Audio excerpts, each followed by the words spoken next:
It's like I mean, it's like rock, but it's also like a little psychedelic. You know, yeah. We've been having some really cool shows there lately.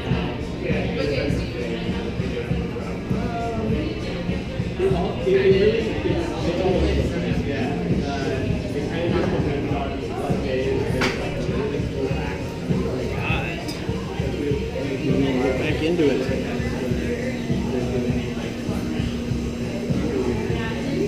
It's not just music.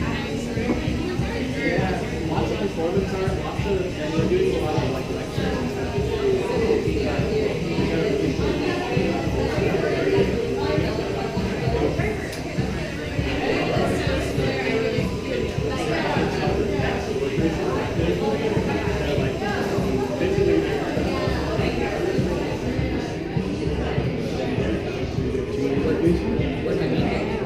Is right here. We're ready. You want to introduce me? All right, ladies and gentlemen, please take your seats for the amazing, will blow your mind, will twist your perceptions of reality, Mr. Colter Davis. Woo!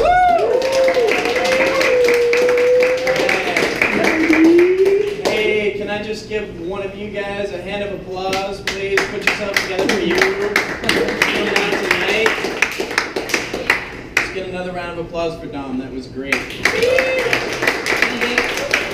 So, ladies and gentlemen, I am a magician.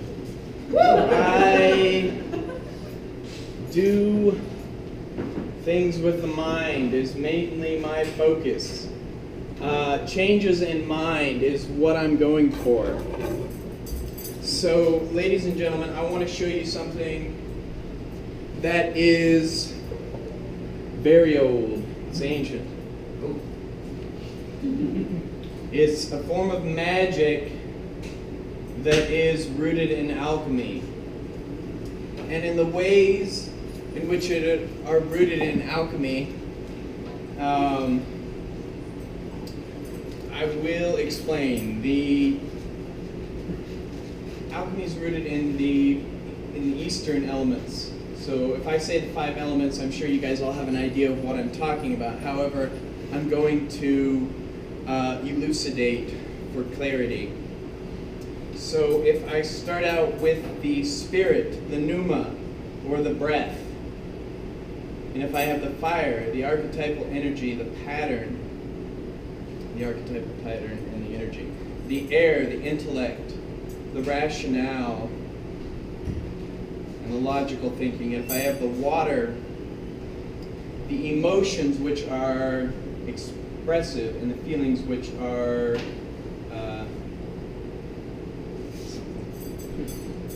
so what I can do is I can take the spirit, the pneuma, or the breath, the invisible connecting principle, and hereby made visible so that it links to one of the rings, and I'll do it again. Taking the invisible connecting principle out of the elements and connecting them. And so what I'm going to do is I'm going to hand those out to Lori, right? Yes. Lori, examine, because I imagine that you saw those connect, but you did not see these connect. Right, there was one guy on the right track. So it's because only these only appear to connect. It's not what I'm doing right here that's important. It's about what's going on over there, kind of at the edge of awareness. Magic's got a built-in misdirection for it. So that I say it's not about what I'm doing here that's important, it's about what I'm trying to resemble in doing what I'm doing. For the appearing to disconnect and to connect is all taking place in the mind. Thank you, ladies and gentlemen. Thank you, Laura.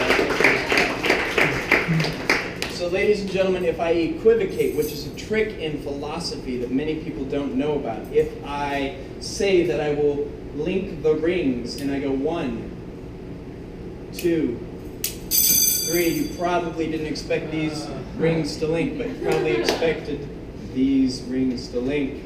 So that's a trick that occurs in philosophy that a lot of people don't know about. It's when the meaning of the word changes for reinterpretation. And it's not about what's going on down here that's important. It's the fact that these rings are symbolizing the connection of what's going on in the mind, the weaving of these elements. Because as I show you initially that we had the 5 rings that were unlinked, and if I go, well, I can take the spirit separate, the pneuma, the breath, separate from the fire, the archetypal pattern, the energy, separate from the air, the intellect, the rational thought, which is separate from, again, the expressive emotions and the feelings of the water, which is separate from the physical matter, the earth, in which you can see. That concludes my first piece, so thank you very much.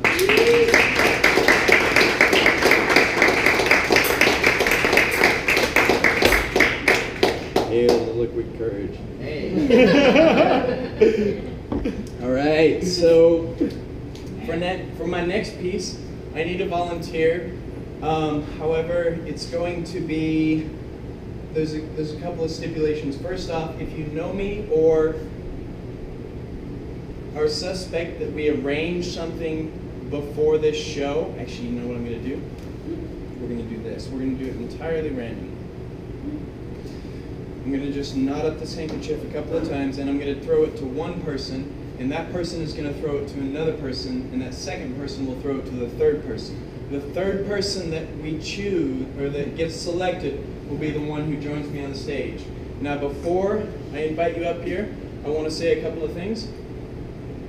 First of all, the audience is on your side, so anything that I mess up with or make look bad is on me. So, nobody wants you to have a better time, first off, than me. So, I'm going to toss this out. I'm going to toss this to you, sir. You toss it to whomever you like. And you toss it to whomever you like, the third person. All right. Yeah, give him a round of applause. What's your name? Elijah. Colter. Nice to meet you, Elijah. So Elijah, we're going to do an effect that involves choice. So what I'm going to do is, may I borrow your table? Yeah. Excellent. No, you're fine, as is. I'm going to borrow this fork. This is a deck of cards. It's a box of cards. So I need 7 items. You got a note card. I'm going to borrow this book. I got a Canadian 20. That's radical, dude. Yeah. Let's do it. So 1, 2, 3, 4, 5. Candle. And keys. Excellent. So, excellent. Thank you, Elijah, for reminding me. So, Elijah, what I'm going to do is we're going to demonstrate a prophecy. So, a prophecy, what it is it just means transcending the eyes. So, you're going to make a number of choices here in a moment.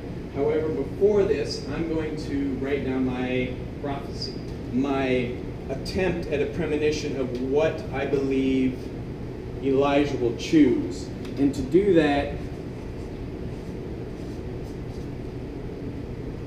I'm going to set this right next here to Future Man. I'm just going to perch it right behind this glass. So that's safe. That's out of my reach. Future Man, you got to do me a favor, do me a solid. Keep an eye on that. I confirm that. Yeah. Excellent. Excellent. So Elijah. So we've got here the fork, the card box, the note card, the book, the 20, the candle, and the keys. So Elijah, first choice. You get to arrange those in any order you would like. Just, yeah. In a line like this? Yeah, if you can keep it in line, you can do this, you can do that. Keeping in mind that whatever choice you make will be a free choice, first of all. Yeah. Go ahead.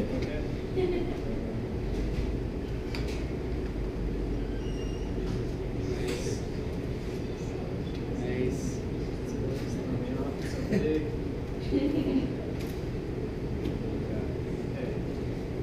Elijah, are you satisfied with your first choice of arrangement of objects? I like it, yeah. Excellent. Solid choice. Excellent. Good. So, for the next choice, you will either decide, this is totally fair as well, to number the objects 1, 2, 3, 4, 5, 6, and 7, or 1, 2, 3, 4, 5, 6, and 7. Which object will you, which arrangement will you choose? Keeping in mind that each number, your decision will choose which number each item gets, which is a unique phenomenon. We'll go this way. 1, 7. 1 to 7 this way, so 1, 2, 3, 4, 5, 6, and 7. So which, excellent, that's great, thank you. Okay. Yeah, you're good, you're doing good, you're doing great, thank you. The numbers are throwing me. Now there's math involved. Well, it's not really math, it's just everybody's getting a number. So for the second part, or the next part, thank you, I think it's the third part, I'm not sure. I lost track. Yeah. 2 steps ago. 2 steps together. Too much mead. Too much mead. Too much courage. Which shall we have, the evens or the odds? Evens. Evens, I'll take the odds then. So 1, 2, 3, 4, 5, 6, and 7. So I can give you back your keys, future man. Thank you. Yeah. So now, Elijah, hold up your magic finger. How did you know that was your magic finger? Biggest. Excellent. I'm just glad that's the finger he chose. With your magic finger, touch one of the objects. The book. Yes. Excellent. So, ladies and gentlemen, Elijah, do you feel as though that was a free choice? Yeah, pretty good about that. You feel very good about that? Yeah. Excellent. So, ladies and gentlemen, a moment ago, so if you didn't see, he chose the book. Now, a moment ago, I made a prediction as to what was going to happen, and I put it over next to Future Man, and Future Man will attest that I have not gone near that prediction, correct? He hasn't been near it. I've been watching this guy too. Excellent. Excellent. So, Future Man, for the first time, would you... Okay, I gotta bring this back to Elijah. Yes. Elijah, initially, you chose the order in which they would be arranged. Yeah. And then you chose the numbers that they would get. And then you used your magic finger, your thumb, to select the book. Yes. Do you feel at any point that any of this was manipulated? No. Ladies and gentlemen, I want to reiterate that it was random. I tossed it to Ian. Ian tossed it to Future Man, and Future Man tossed it to Elijah. Yes. So, ladies and gentlemen, if this works, then I want you to put your hands together, because this occurs very, very infrequently in a person's life. So, Future Man, would you do me the honors of opening that up and reading that out loud so that everybody gets to hear it? Book. Book.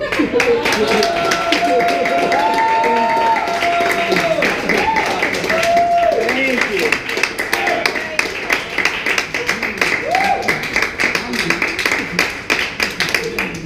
Right on, ladies and gentlemen. So, for the next piece, where did I get the? I did get the handkerchief back.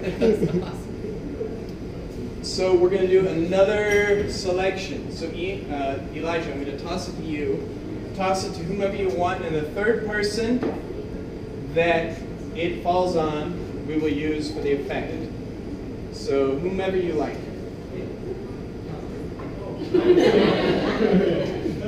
Toss it to another person.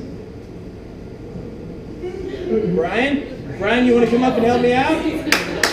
Put your hands together for Brian. Yeah, man.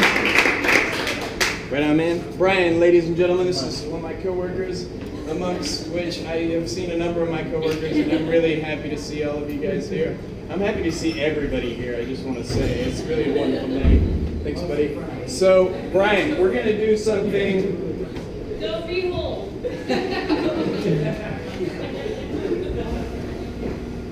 So we're going to do something with a memory this time. You're not good at that? Good at memory. Oh, no. It'll go fine, I assure you. So, I'm going to show you real quick 5 cards. I want you to take a look at one of the cards and memorize it. Just don't tell anybody. You got it? Excellent. So I have to make a snap judgment here. Brian, I have to look at you. I have to look at the cards. And I have to remove one of the cards. And you've got to let me know whether this worked. Do you see your card? No. It worked. All right. Yeah. Don't go anywhere, Brian. You're not going anywhere. Thank you. Thank you. Excellent. So I hope that. Excellent. Great. So this is in efforts of a pseudo-hypnotic demonstration. It's not real hypnotism. I'm not really going to hypnotize you. I'm not going to make you cluck like a chicken. I promise. A lot of people get really worried about hypnotism. They wonder first of all if they're awake when it's going on, and they are. It's just they don't really care about what's going on, is the big thing. But this is not a real hypnotic demonstration. This is in an attempt to not read your thoughts, but to steal a thought. So I'm going to show you the card, and then I'm going to show everybody else the card. I'm going to show us the same card in a moment. Everybody see the card? So, Brian, you're thinking of a card. So if this works right,